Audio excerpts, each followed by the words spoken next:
Hello दोस्तों, कैसे आप सब। उम्मीद करता हूँ सब अच्छे हुए खैरियत से होंगे। तो आज की इस वीडियो में सऊदी अरब की जरूरी और बड़ी खबरें जो आ रही हैं तो आप लोगों के साथ शेयर करने वाला हूँ। तो वीडियो को शुरू से लास्ट तक देखें ताकि आपको पूरी जानकारी मिल सके। उससे पहले छोटी सी रिक्वेस्ट है, अगर आप मेरे चैनल पर नए हैं तो चैनल को सब्सक्राइब और लाइक करके अपने भाई का सपोर्ट करें। तो पहली खबर आ रही है, सऊदी जवाजात से एक शख्स ने सवाल पूछा है कि मेरा पासपोर्ट खत्म हो गया है और इकामा भी खत्म हो गया है। तो पूछा कि मेरा इकामा बन सकता है बिना पासपोर्ट रिन्यूअल कराए हुए। तो इस सवाल के जवाब में जवाजात ने क्या कहा, सऊदी जवाजात ने कहा है कि अगर आपके पासपोर्ट में टाइम नहीं है तो आपका इकामा रिन्यूअल नहीं हो सकता है। तो सबसे पहले आप अपने पासपोर्ट को रिन्यूअल कराना होगा, उसके बाद ही आपका इकामा रिन्यूअल हो सकता है। याद रहे, अगर पासपोर्ट पे टाइम नहीं है तो इकामा रिन्यूअल नहीं किया जा सकता है। सऊदी अरब के अंदर ये कानून है, आपके पासपोर्ट पर टाइम होगा तभी इकामा बनेगा, नहीं तो इकामा नहीं बनेगा। इसके अलावा अगली अपडेट ये है, पिछले एक हफ्ते के दौरान 15,812 इलीगल गैर मुल्कियों को गिरफ्तार किया गया है। और अपडेट के मुताबिक बताया जा रहा है सऊदी अरब के अलग अलग इलाकों से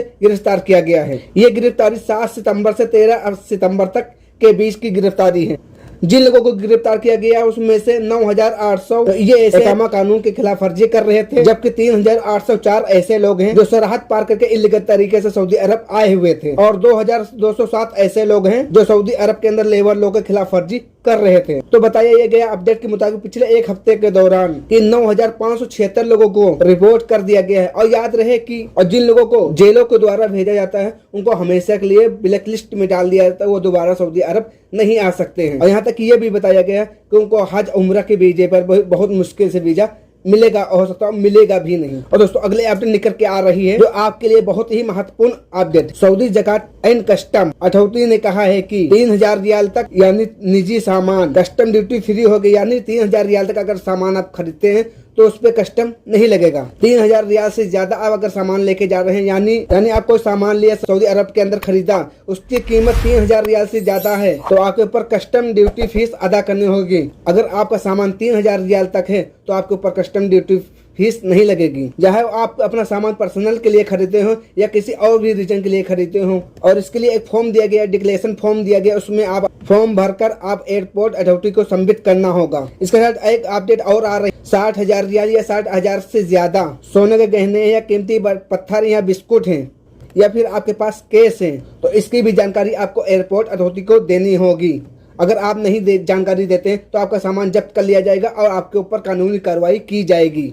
और इसके अलावा अगली अपडेट निकल के आ रही है कि सऊदी अरब के अंदर बोनस का क्या कानून है। तो आर्टिकल 50 मुताबिक बताया गया है कि अगर आप कोई कंपनी में काम कर रहे हैं 5 साल 7 साल या 10 साल कितने भी साल आप उस कंपनी में काम किया होगा और आपने उस कंपनी को छोड़ दिया अपनी खुद की मर्जी से, तो क्या उस सूरत में कंपनी आपको बोनस देगी या नहीं देगी। तो यहाँ पर आर्टिकल 85 के मुताबिक बताया गया है कि वो कंपनी आपको बोनस देगी। जी हाँ दोस्तों, किसी और कंपनी में ट्रांसफर ले लेते हैं, मिसाल के तौर पर ये नया नियम लागू हुआ है कि अगर आपका इकामा खलास हो जाता है, खत्म हो जाता है, तो उस सूरत में आप अपना नकल कफाला दूसरी कंपनी में ले सकते हैं। तो आपका इकामा खलास हो गया, खत्म हो गया और दूसरी कंपनी में ट्रांसफर ले लिया और दूसरी उस कंपनी में आप 4 साल 5 साल काम कर चुके हैं, ड्यूटी कर चुके हैं, तो आपको जो भी बोनस बनता है आर्टिकल 85 के मुताबिक, तो आपको जो भी बोनस बनता है आर्टिकल 85 मुताबिक आप बोनस के हकदार हैं। तो आपको अगर वो कंपनी बोनस नहीं दे रही तो मिनिस्ट्री ऑफ लेबर लॉ में तो जाकर आप कंप्लेन कर सकते हैं, तो मिनिस्ट्री ऑफ लेबर आपको बोनस दिलाएगी। इसके साथ आगे ये भी कहा गया कि मिसाल के तौर पर अगर आपकी कंपनी आपको निकाल दे तो यहाँ पर बताया गया है